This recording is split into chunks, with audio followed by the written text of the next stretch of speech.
Esu Gražvydas, dirbu mažos hidroelektrinės prižiūrėtojui. Mano tėvukas Stalin buvo, mama buvo namų šeimininkė, mūsų 8 brolius užaugino, aš jauniausias buvau.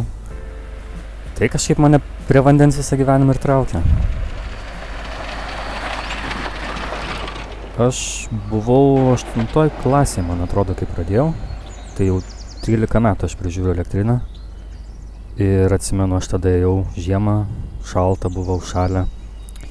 Tvenkinys visas užšalęs, sniego kalnai aplinkui, labai gražu man buvo, kažkaip tai taip už širdies sugrebė. Ir pažiūrėjau į elektrinę ir galvoju, kad kažkas tai turi ją rūpintis. Kažkas turi ir kas daugiau apsiims, jeigu ne aš. Nuo tada kiekvieną dieną čia mane rasit. Po 6, 7, 8 valandas, kartais ir daugiau.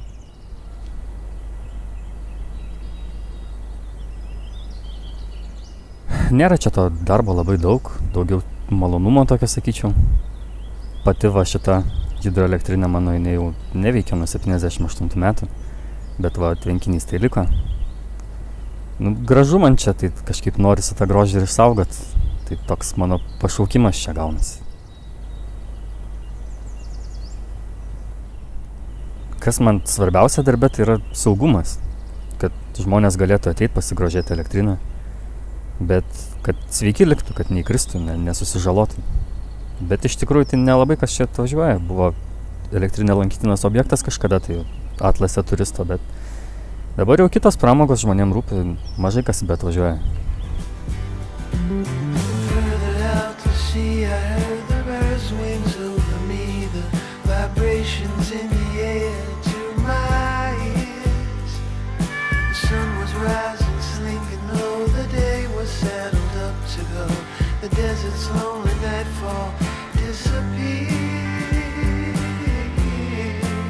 Klausia broliai manęs, Gražvydai, ko tu be žmonos, be vaikų?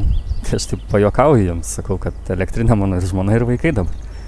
Bent jau kokią nors undinę netplaukia.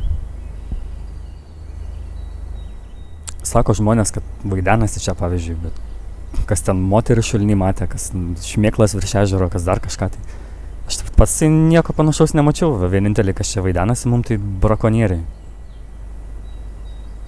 Būna atvažiuoja su visa savo technika, su elektra, su akumuliatoriais. Tai ką aš pasižiūriu iš krūmo kur nors ir tiek, tai dar patį papurtis, tai baisu man.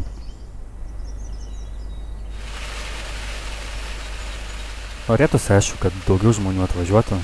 Aš aprodyčiau viską, papasakočiau apie elektrinę, apie tvenkinį, apie visą gamtą aplinkui.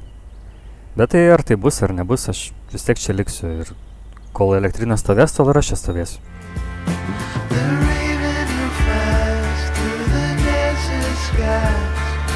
Wiser than you or me.